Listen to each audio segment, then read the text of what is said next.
Hey guys, welcome back to my channel guys. তো আজকে চলে এসেছি তোমাদের জন্য নতুন একটা ভ্লগ নিয়ে, নতুন এনার্জির সাথে। তো আশা করি তোমরা সবাই খুব খুব খুব ভালো আছো। তো দেখো, আনভিকে কিন্তু আমরা নেরু করে দিয়েছি আর ও একটা নেরু বুড়ি হয়ে গেছে।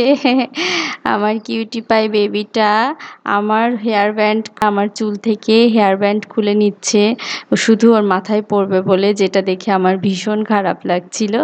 অ্যাকচুয়ালি এটা কিছুই করার নেই, কারণ ছোটোবেলায় সবারই এই টাইমটা ফেস করতে হয়, যেটা মানে নেরু মাথা করে দেওয়া হয় বা নেরু করা হয় বারবার করে। ছোটোবেলায় অনেকবার নেরু করেছি আমি। আমার তো মনে হয় আমি লাস্ট যখন নেরু করেছিলাম তখন আমি ক্লাস 7-এ পড়ি, কারণ আমার হেয়ার গ্রোথটা এতটাই থিন ছিল, এতটাই পাতলা ছিল যে আমাকে মা বারবার করে হেয়ারটা কেটে দিত। ভাবতো যে আমার বারবার করে চুলটা কেটে দিলে হয়তো বা ঘন চুল গজাবে, কিন্তু অ্যাকচুয়ালি কিছুই না, এগুলো সব ভুল। তো যাই হোক, সন্ধ্যাবেলা আমরা একটু বাইরে গেছিলাম, আর বাইরে থেকে ফিরে একটুখানি চা বানালাম। আর চা বানিয়ে সাথে আমার ননদ পুরি বানাচ্ছিল।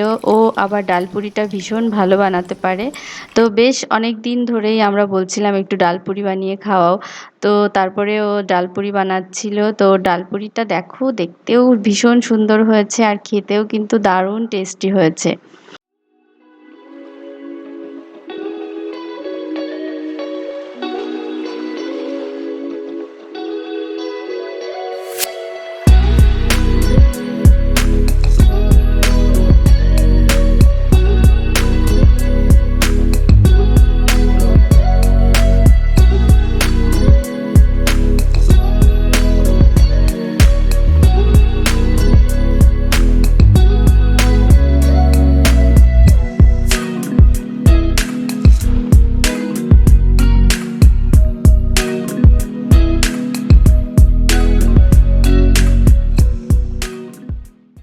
আমরা সবাই না মাঝে মধ্যে খুব বেশি জাজমেন্টাল হয়ে যাই।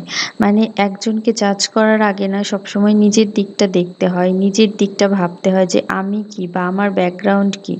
তো একটা ভালো মানুষের সামান্য একটুখানি ইস্যু পেলেই তাকে পুরো কোমর বেঁধে বসে যাব তাকে জাজ করার জন্য, এটা একদমই ঠিক না, এটা খুবই ভুল। এই কথাগুলো বলার একটাই উদ্দেশ্য যে কিছু মানুষ আছে পুরো কোমর বেঁধে বসে পড়ে কাউকে জাজ করার জন্য বা কারোর দোষ খুঁজে বের করার জন্য। তো তাদের উদ্দেশ্যে আমি একটা কথাই বলবো যে কারোর দোষ খুঁজে বের করার আগে বা কাউকে জাজ করার আগে একবার নিজের চেহারাটা একটু দেখা উচিত। করো, the wheels on the bus goes round and round, round and round, all through the town. ডাক কি কোথা থেকে আসলো এখন আবার?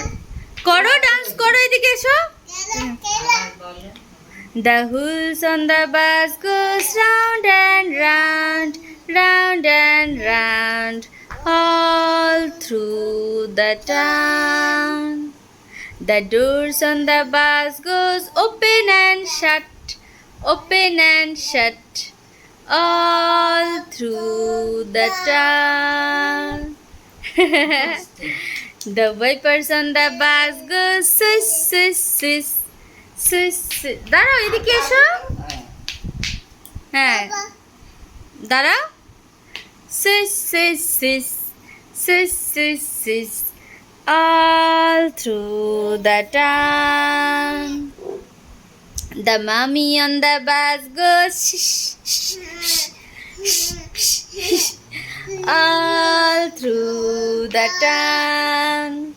The babies on the bus goes wah, wah, wah, wah, wah, wah, all through the town. Yeah! আর আনভি কিন্তু দেখো অনেক ধরনের অনেক কিউট কিউট অ্যাক্টিভিটিস করে, যেগুলো আমি ফোনে ক্যাপচার করতে পারি না। আর অ্যাকচুয়ালি পসিবল না এত ফোনে ক্যাপচার করা। আর আমার এত মনেও থাকে না আসলে, ছোট বাচ্চাকে নিয়ে মানে ভ্লগ করার কথা সবসময় আমার এতটা মাথায় থাকে না।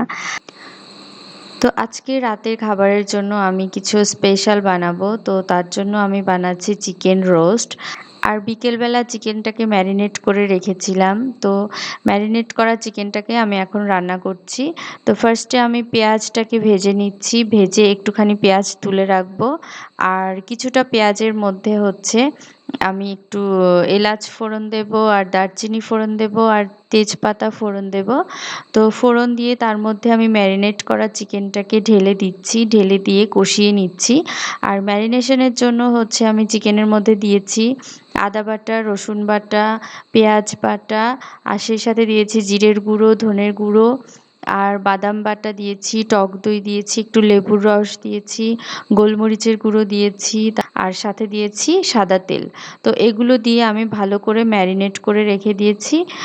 বেশ কয়েক ঘন্টা ম্যারিনেট করে রেখে দিয়েছিলাম ফ্রিজের মধ্যে। রোস্টের মধ্যে কিন্তু আমি কোনো হলুদ অ্যাড করব না, কারণ হলুদ দিলে কিন্তু রোস্টের ফ্লেভারটা একদমই নষ্ট হয়ে যায়।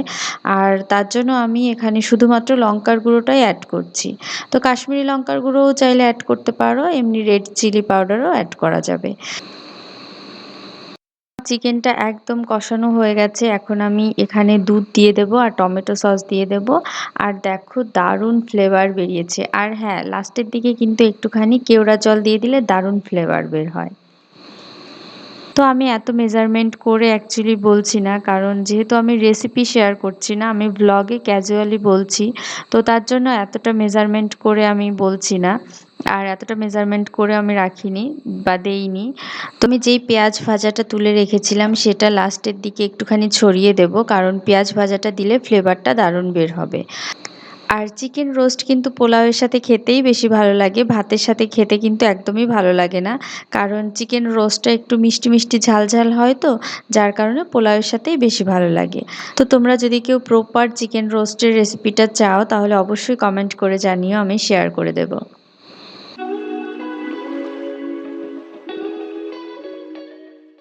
তো আজকে আমি একটা জিনিস তোমাদের সাথে শেয়ার করব, সেটা হচ্ছে এটা। তো সেটা হচ্ছে এটা, আর এটা হচ্ছে আগারোর একটা বেবি কুকার। তো এটা আমি অর্ডার করেছি বেসিক্যালি আনভির জন্য, কারণ আনভিকে নিয়ে যখন আমরা বাইরে ঘুরতে টুরতে যাই কোথাও, তখন ওর খাওয়া দাওয়া নিয়ে একটু প্রবলেম হয়, কারণ ও তো বাইরের খাবার খেতে পারে না। আর সাথে আমরা যে ধরনের খাবার খাই, মানে ঝাল খাই বা আমাদের খাবারটা তো আর ও খেতে পারে না। ওর তো বাইরে গেলে ওর খাওয়া দাওয়া নিয়ে একটু প্রবলেম হয়, মানে একটু না অনেকটাই প্রবলেম হয়। যেমন এইবার যখন আমি ঘুরতে গেছি ওকে নিয়ে, তো এই এক্সপিরিয়েন্সটা আমার হয়েছে যে ওর খাওয়া দাওয়ার একটু প্রবলেম হচ্ছে। তো এই জন্য আমি একটা বেবি কুকার অর্ডার করেছি, আমি এখনো আনবক্সিং করিনি। তো চলো এটা আনবক্সিং করে দেখি এটা কেমন।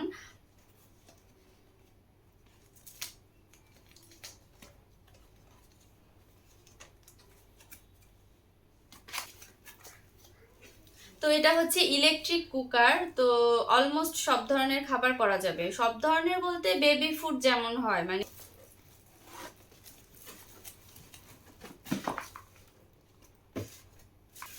তো এই যে সুইচ আছে এখানে, আর এখানে আছে ক্যাবেল। এটা মেবি নিচের পার্টটা, বেসিক্যালি এটা ইলেকট্রিক কেটলিতে যেমন থাকে না নিচের পার্ট, তো এটা হচ্ছে নিচের পার্টটা। আর তার মধ্যে আছে এটা 1.2 লিটার। তো এটা হচ্ছে 1.2 লিটার। তো খুবই কিউট দেখতে, একদম ছোট্ট, আর কালারটাও খুবই সুন্দর। তো এটার মধ্যে হচ্ছে একটা স্ট্যান্ড আছে, সাথে এই যে একটা স্ট্যান্ড আছে, এটা প্লাস্টিকের আর এটা হচ্ছে স্টিলের। তো দুটো স্ট্যান্ড আছে, আর ভেতরটা হচ্ছে এই রকম আছে, স্টিলের আছে ভেতরটা। কালারটা খুবই সুন্দর, একদম অলিভ কালারের আছে। এটা হচ্ছে ওয়ারেন্টি কার্ড। আর ওপরে হচ্ছে এই রকম একটা কাচের ঢাকনা আছে। তো সাথে এটা আছে, এটা কিসের জন্য আমি ঠিক জানি না এটা কেন। আর হচ্ছে একটা স্টিমার আছে, মানে এটার ওপরে এটা বসিয়ে দেন এটাকে স্টিম করার জন্য। তো এটা আমার কাছে খুবই ভালো লেগেছে, ওই জন্য আমি অর্ডার করে নিলাম। আর বাইরে ঘুরতে গেলে তখন একটু প্রবলেম হয় ওর খাওয়া দাওয়া, সেটা হচ্ছে মেইন। আর বাচ্চার খাওয়া দাওয়া ঠিক থাকলে তবেই বাইরে ঘোরা যায় বা বাইরে আর কি টাইম কাটানো যায়। তো বাচ্চার খাওয়া ঠিক মানে সব ঠিক। তো ভাবলাম হচ্ছে সামনে আবার ঘুরতে টুরতে গেলে তখন লাগবে, এই জন্য এটা অর্ডার করে নিলাম। তো এটা দেখি এটা কেমন হয় খাবার রান্না করার পরে। তো খাবার রান্না করার পরে কেমন হয় সেটা আমি তোমাদের সাথে শেয়ার করব। তো তোমাদের যাদের বেবি আছে ছোট, যাদের ঘুরতে গেলে একটু প্রবলেম হয় খাওয়া দাওয়া নিয়ে, তো তোমরা চাইলে এটা পারচেস করে নিতে পারো। আমি লিঙ্কটা ডেসক্রিপশন বক্সে শেয়ার করে দেবো। একটুখানি চাল দিয়ে ভাত রান্না করে দেখলাম যে কেমন হয়, তো অনেক দ্রুতই হয়ে গেছে।